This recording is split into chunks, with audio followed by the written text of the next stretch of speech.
नमस्कार मंडळी, स्वागत आहे आपल्या संगीता सोमी किचन मध्ये। चला तर मंडळी, दिवाळी म्हटलं की अनारसे हे आलंच आणि अनारसे जर आपल्या फराळाच्या थाळीमध्ये नसेल तर आपली जी दिवाळीची थाळी असते ती अपुरी वाटते, फराळाची थाळी अपूर्ण वाटते। काय होतं, बऱ्याच जणींचं इच्छा असते की अनारसे बनवायचे, पण बऱ्याच जणींना ते परफेक्ट रेसिपी जमत नाही किंवा कुठेतरी बिघडले जातं। तर त्यासाठी हा संपूर्ण व्हिडिओ बघा। काय मस्त असे अनारसे झालेले, तुम्ही कलरही इथं बघू शकता आणि टमकन फुगलेली आहेत, एकदम जाळीदार अशी अनारसे तयार होतात।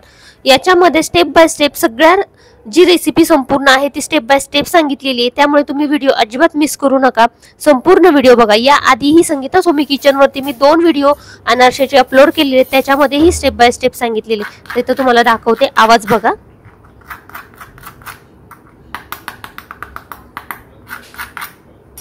एकदम परफेक्ट असे आपले अनारसे झालेले आहे। ज्यांना कडक पाहिजे त्यांच्यासाठी कडक बनवता येतील आणि ज्यांना सॉफ्ट पाहिजे त्यांच्यासाठी सॉफ्ट कसे बनवता येतील याचा संपूर्ण स्टेप बाय स्टेप इथे मी व्हिडिओ मध्ये सांगितलेले आहे, तर त्यासाठी संपूर्ण व्हिडिओ बघा। चला तर मग आपण रेसिपीला सुरुवात करूया। मंडळी, इथे मी 3 किलो तांदूळ घेतलेला आहे आणि 3 दिवस पाण्यामध्ये भिजत ठेवलेला।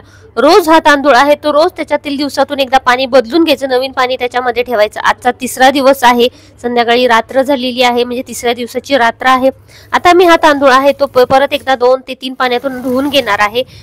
तुम्ही ज्यावेळेस 3 दिवस भिजत ठेवाल तेव्हा रोज त्याच्यातील पाणी बदलून घ्या, म्हणजे काय होतं की त्या तांदळाला वास येत नाही आणि आपला परफेक्ट फर्मंट होतो तांदूळ। आता इथं मी 2 ते 3 पाण्यातून धुवून घेतला, त्यानंतर एका चाळणीवरती काढायचा आणि त्यानंतर लगेच आपण एका टॉवेलवरती अंथरून घ्यायचं आहे, म्हणजे किंवा मग कॉटनचं काही कापड असेल त्यावरती टाकून घ्यायचं आहे। हा 7 ते 10 मिनिटं फक्त तांदूळ सुकवून घ्यायचा आहे फॅन खाली, जास्त सुकवायची गरज नाही। जेवढा तांदूळ जास्त सुकला जाईल ना तर गुळ जास्त बसतो आणि अनारस फिसकटलं जातं, तर ही स्टेप लक्षात घ्यायची आहे। तांदूळ घातल्यानंतर कमीत कमी 7 ते 10 मिनिटांनंतर लगेच बारीक करायला घ्यायचं। थोडासा ओलसरच असतो, परंतु ज्यावेळेस आपण पीठ मिक्सरला फिरवतो ना, तांदूळ फिरवतो त्यानंतर तो ओलसर वाटत नाही, त्याचा चिक्का गोळा होत नाही, एकदम कोरडं पीठ निघतं आणि एकदम थंडगार असं पीठ याच्यामधून निघालं जातं। आता बघा, मी मिक्सरला घालून घेतलेला आहे आणि परत एकदा मिक्स करून घेते। चमच्यानी सारखं हलवत मिक्सरला चांगलं फिरवून घ्यायचं, कारण की काय मिक्सर कधी कधी जाम होतो, त्याच्यासाठी मी चमच्याच्या साहाय्याने हलवून घेते आणि परत बारीक फिरवून घेते।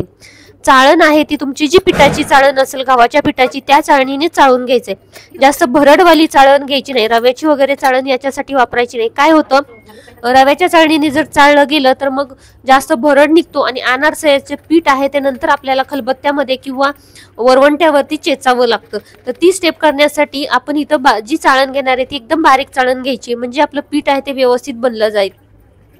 आता इथे बघू शकता ही चाळण माझी कशी एकदम बारीक पातळ गव्हाच्या पिठाची आहे, त्यानं मी चाळून घेते। आता इथे बघू शकता सगळा तांदूळ आहे तो मी चांगला दळून घेतलेला आहे मिक्सर मधून। आता इथं हा 3 किलोचं पीठ आहे, मी माझी ऑर्डर आहे त्याच्यासाठी मी 3 किलो पिठाचं बनवत आहे। तुम्ही कमी मध्ये घरासाठी तर 1 किलो मध्येही बनवू शकता। आता इथं बघू शकता मी 3 किलो तांदूळ घेतलेला आहे, त्याचे कमीत कमी ग्लासच्या साहाय्याने मी 10 ग्लास घेतले होते आणि ज्यावेळेस तो तांदूळ भिजला ना त्यानंतर त्याचे 15 ग्लास झाले, म्हणजे असा तांदूळ फुगला जातो। तर आता हा एकदम बारीक छानपैकी मी चाळून घेतलाय आणि त्याच्यात तुम्हाला दाखवते किती शिल्लक राहिलेला आहे, म्हणजे 3 किलो मधील आपल्याला जी गाळ निघतो तो किती लागतो। परत परत मी बारीक करून घेतलेला आहे त्याच्यामध्ये टाकत। आता हा पण एकदा मिक्सरला फिरवून घेते आणि तुम्हाला दाखवते। याच्यामध्ये फक्त 1 चिमूटभर, म्हणजे हे बघा एवढा फक्त चाळ निघालेला तो फक्त मी टाकून दिलेला आहे, तर बाकी सगळा तांदूळ तो बारीक करून घेतलेला आहे। आता मी 2 पराती घेते, एका परातीमध्ये खूप सारं पीठ होतंय आणि 2 परातीमध्ये आपण गुळ मिक्स करायला घेऊया, किंवा मग मोठं तुमच्याकडे गमेल असेल तर त्याच्यामध्ये घेऊ शकता। इथं मी आता खालीच घेतलेलं आहे आणि ते बघू शकता 1 किलो गुळ आहे तो बारीक करून घेतला, याच्यातला 1/2 किलो आहे ते मी याच्यामध्ये घालून घेते आणि बाकीचा परत किसून 1/2 किलो दुसऱ्या परातीमध्ये घालून घेणार आहे। इथं मी आता ही जी रेसिपी दाखवली नाही एकदम गुळ घालून दाखवलेली, माझ्या दुसऱ्या ज्या रेसिपी आहेत त्याच्यामध्ये मी थोडा थोडा गुळ घालून 3 स्टेप मध्ये बनवलेला, त्यामुळे तुमचा अनारसा अजिबात फिसकटणार नाही किंवा गुळ जास्त होणार नाही आणि ह्या मापामध्ये जरी तुम्ही कराल तरीही तुमचा अनारसा अजिबात फिसकटणार नाही।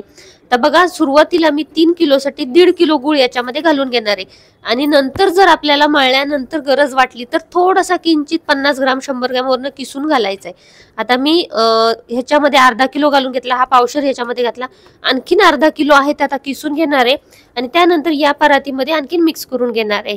आता इथं तुम्ही बघू शकता मंडळी पीठ ते एकदम कोरडं दिसते बघा। हा अर्धा किलो गुळ बाजूला ठेवते मी पिशवीमध्ये घालून आणि हा अर्धा किलो आहे तो आपण याच्यामध्ये मिक्स करून घेऊया। आता हा गुळ आहे तो चांगला पिठामध्ये मिक्स करून घ्यायचा. ह्याला जास्त मळत बसायचं नाही. सुरुवातीला पहिली स्टेप जेव्हा आपण करणार आहे ना, फक्त गुळ आहे तो मिक्स करून घ्यायचा आहे आणि हा गुळ आहे तो चांगला हाताने जरासा चोळून घ्यायचा. अजूनही पीठ आपलं बघा एकदम कोरडं कोरडं वाटतंय, अजिबात त्याच्यामध्ये हे नाहीये. आणि ज्यावेळेस तुम्ही हे पीठ एका टोपामध्ये ठेवाल, मोठा टोप घ्यायचा, त्याच्यामध्ये हे पीठ घालून ठेवायचं. आता अजिबात आपले गोळे तयार होत नाहीत, एकदम कोरडं पीठ आहे. फक्त मी गुळ मिक्स करून घेतलेला आहे, म्हणून गुळाचं प्रमाण आहे सुरुवातीला कमी वापरा. सेकंड टायमिंगला टाकायला लागलं तरी चालेल. असं 2 ते 3 स्टेपमध्ये गुळ मिक्स करायचा, म्हणजे परफेक्ट आपलं अनारस तयार होतं. आता इथं मी 1.5 किलो एकदाच घातलेलं आहे, मला वरती जास्त गुळ लागेल तसं मी सांगते तुम्हाला. आता हे पीठ आपण झाकून ठेवूया आणि दुसऱ्या दिवशी सकाळी बघूया. बघा एकदम किती कोरडं पीठ आहे ते, आणि हा गुळ आहे तो मी याच्यावरती तसाच ठेवून देते. आता बघा हा दुसरा दिवस आहे आणि इथं बघू शकता पीठ किती ओलसर झालेलं आहे. बघा एकदम त्याचा गोळा तयार होतो. ज्यावेळेस मी काल पीठ ठेवलं होतं तर एकदम कोरडं वाटत होतं, बघू शकताय की नाही. हे लगेच दुसऱ्या दिवशी याचा असर असा होतो, त्यामुळे पीठ झाकून ठेवायचं आणि दुसऱ्या दिवशी बघा एकदम गोळे आपले तयार व्हायला सुरुवात झालेली आहे. तर याच्यामध्ये परफेक्ट गुळ पडलेला आहे. किंचितचा गुळ लागला तर आपण याच्यामध्ये ऍड करणार आहे. आता काय करायचं, हे पीठ परातीमध्ये काढून घ्या किंवा मग ह्याच्या अशा हाताने गोळे करून घ्या आणि परातीमध्ये असे गोळे करून ठेवत न्यायचे. परत आपण हे जे गोळे आहेत ते परत टोपामध्येच ठेवून द्यायचे. अशा पद्धतीने बघा काय मस्त आपले गोळे एकदम लुसलुशीत तयार झालेत की नाही. तर स्टेप बाय स्टेप जर तुम्ही अनारसा अशा पद्धतीने केलं ना तर तुमचा अनारसा अजिबात कधीच बिघडणार नाहीये आणि बाहेरनं विकत आणायची तुम्हाला गरज लागणार नाही. काय होतं, जे आपण घरचं अनारसा बनवतो ना तेच घरचंच लागतं, टेस्टला पण भारी लागतं आणि खूप सारे अनारसी पण बनली जातात. 1 किलोमध्ये भरपूर सारे अनारसे बनले जातात. बघा आता मी अशा पद्धतीने गोळे करून घेते आणि परातीमध्ये ठेवून घेतलेले आहेत. सगळे गोळे मी मळून घेतलेले आहेत, एकदम पीठ सॉफ्ट झालेले ते बघू शकता. याच्यामध्ये मी आता अजिबात गुळ घातलेला नाही, जो सुरुवातीला गुळ घातलाय तोच घातलेला आहे. आता आपण हे गोळे आहेत ते परत टोपामध्ये, त्याच टोपामध्ये मी भरून घेणार आहे, कारण अजून ड्रायनेस या पिठाला अजून भरपूर आहे, तर तो एकदम गेला पाहिजे. त्यासाठी परत टोपामध्ये भरायचं आणि त्यावरती झाकण ठेवून घ्यायचंय. परत तुम्ही बघाल आता मी दुसऱ्या दिवशी सकाळ आहे आणि परत संध्याकाळी ज्यावेळेस मी ओपन करेन त्यावेळेस हे पीठ कसं झालेलं असेल ते, म्हणजे 4-5 तास मध्ये द्यायचं त्याला फर्मंट व्हायला किंवा भिजायसाठी, मग ते आपलं पीठ कसं परफेक्ट तयार होतं.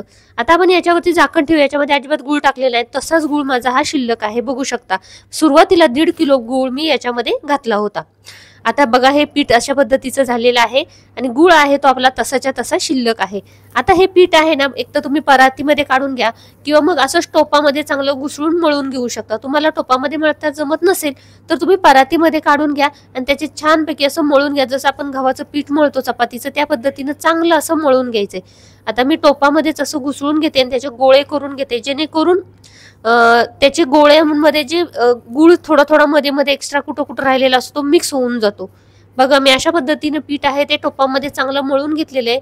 आता गुळ आपल्याला कुठं मध्ये शिल्लक दिसत नाही, एकसारखं झालेलं आहे पीठ आणि याचा ड्रायनेस पण कमी झालेला आहे, लवचिकपणा वाढलेला आहे. तर आता आपण काय करूया, असंच पीठ आहे ते थोड्या वेळासाठी भिजत ठेवा. बघा किती तेलकट असं दिसतंय की नाही, एकदम सॉफ्ट झाल्यासारखं असं दिसलं पाहिजे. आता याच्यामध्ये ना तुम्ही परत मी दुसऱ्या दिवशी आहे ते अनारसाचं पीठ आहे ते खोलून बघितलं, गुळ तसा शिल्लक आहे. आता मी अनारस तळायला घेणार आहे. तर इथं मी ॲक्च्युली जे माझे ऑर्डरचे होते 1.5 किलोचं द्यायचं, तर ते मी भरून घेतलेले आणि एक अनारस तळून बघायचं सुरुवातीला. तुम्हाला वाटलं की याच्यामध्ये गुळ कमी आहे किंवा गुळ कमी वाटतोय तर याच्यावरती थोडासा 100-1 ग्रॅम गुळ किसून याच्यामध्ये मिक्स करून घ्यायचा.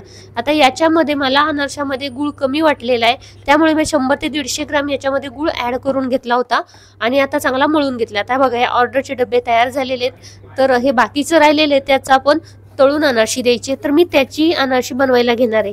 तर सुरुवातीला इथं गुळ थोडासा मिक्स केला आणि त्यानंतर आपण हे चांगलं परत एकदा मळून घ्यायचे. टोपामध्ये मळा किंवा मग परातीमध्ये काढून तुम्ही मळलं तरीही चालू शकेल. बघा आता पिठाला चांगला लवचिकपणा आलेला आहे आणि पीठ परफेक्ट आपलं तयार झालेलं. जेवढं चांगलं पीठ मळून घ्याल तेवढी छान अशी अनारशी होतात आणि एकदम खुसखुशीत बनली जातात. तुम्ही जर अशा पद्धतीची अनारशी बनवली ना तर तुमचा अनारसा अजिबात कधीच विस्कटणार नाही, ना तेलामध्ये विस्कटणार नाही आणि कडक पण होणार नाहीत आणि एकदम सॉफ्ट पण पडणार नाहीत. इथं बघू शकता जशी पाहिजे तशी अनारशी आपल्याला बनवता येतील. अशा पद्धतीचं पीठ तयार करून घ्यायचं. आता तुम्हाला दाखवते अनारस थापताना कशा पद्धतीने थापायचे. म्हणजे जर तुम्हाला अनारस जाड पाहिजे असेल, सॉफ्ट पाहिजे असेल तर गोळा आहे तो थोडासा जाडसर घ्यायचा आणि थोडं जाड ठेवायचा, म्हणजे ना अनारस आहे ते सॉफ्ट असतं. आणि ज्यावेळेस तुम्ही गोळा आहे तो बारीक घेता आणि पातळ करता त्यावेळेस अनारस आहे ते थोडं कडक बनलं जातं. मग तुम्हाला कसं अनारस आवडतं त्या पद्धतीचं अनारस थापून घ्यायचंय. तुपाचा हात लावायचा आणि खसखस घ्यायची, खसखस वरती तो गोळा ठेवायचा आणि 2 बोटाच्या साह्याने थापून घ्यायचा. आता तेलामध्ये सोडताना म्हणाल तर खसखसची बाजू खालच्या बाजूला सोडायची, त्यानंतर त्याच्यावरती वरची जी साईड असते त्या तेल असं चमच्याने टाकत न्यायचं आणि त्यानंतर तुम्ही बघू शकता अनारस कसं टमकन फुगलेलं आहे. एकदम मस्त अशी खुसखुशीत अनारशी तयार होतात. आतमधून एकदम जाळी पकडलेली असते. अशा पद्धतीची अनारस टाकताना शक्यतो 1 किंवा 2च अनारशी टाकायची. एक अनारस चांगलं भाजत आलं आणि तुम्हाला सवय असेल 2 अनारशी तळायला येत असतील तरच 2 अनारशी टाका, नाही तर एक अनारसच तळून घ्यायचं. नाहीतर काय होतं, अनारशी जर तुम्ही 2 एका टायमिंगला टाकली तर त्याचे आकार बदलले जातात, एकमेकाला चिपकले जातात. आता बघा हे एक भाजत आले त्यावेळेस मी दुसरं टाकलं होतं, त्यामुळे एकमेकाला चिपकलेलं नाही. तुम्हाला सवय असेल तरच 2 अनारशी तळून घ्या, नाही तर एक अनारसच तळून घ्यायचं. आणि अनारस तळत असताना शक्यतो आहे ते सोनेरी रंगापर्यंत तळून घ्यायचं, असं पांढरट काढायचं नाहीये. कारण हे गुळाचं अनारस आहे, जेवढं चांगलं भाजाल तेवढं आतपर्यंत चांगलं जाळी पकडली जाते. बघा आता तुम्हाला मी पातळ ही अनारशी दाखवते की कशी बनवायची ती. थोडी ही मी सुरुवातीची ती जाड बनवलेली आहेत. पातळ अनारस असतं ते जास्त फुगत नाही किंवा मग थोडं जास्त वेळ भाजलं ना की मग ते कडक बनतं. तुम्हाला आता मी दाखवलं होतं की आवाज कसा येतो अनारशाचा, वरून एकदम क्रिस्पी लागतं आणि आतून एकदम सॉफ्ट लागतं. अशा पद्धतीची अनारशी तयार होतात. इथं तुम्ही बघू शकता एकही अनारस माझं फिसकटलेलं नाहीये किंवा खराब झालेलं नाहीये. फक्त याच्यामध्ये गूळ टाकताना प्रमाणामध्ये टाकला आणि जे आपण पीठ बारीक करतो ते प्रमाणामध्ये टायमिंग मध्ये बारीक केलं ना तर परफेक्ट अशी अनारशी तयार होतात. आता तुम्ही बघू शकता याच्यामध्ये गोड कमी वाटत असेल तर थोडासा गुळ ऍड करायचा, पण एकदम पण जास्त नाही करायचं की जेणेकरून तुम्हाला ते उचलून म्हणजे कढईमध्ये टाकता येणार नाही. इथपर्यंत जास्त गुळ टाकायचा नाहीये. आता बघा आपली सगळी अनारशी आहे ती तळून झालेली. अप्रतिम अशी रेसिपी आहे. इथं बघू शकता काय मस्त अनारशी दिसतायत. ते बघूनच तोंडाला पाणी सुटतंय ना. मग जास्त वेळ घालवू नका, नक्कीच या दिवाळीमध्ये अशा पद्धतीची अनारशी बनवून बघा. कशी झाले ते एक कमेंट करून सांगा. इथपर्यंत जर व्हिडिओ बघत असाल आणि व्हिडिओ तुम्हाला थोडा जरी आवडला असेल तर नक्कीच चॅनलला लाईक, शेअर आणि सबस्क्राईब करायला मात्र विसरू नका. तुम्हाला सर्वांना दिवाळीच्या खूप खूप अशा शुभेच्छा. हा संपूर्ण व्हिडिओ बघितल्याबद्दल खूप धन्यवाद.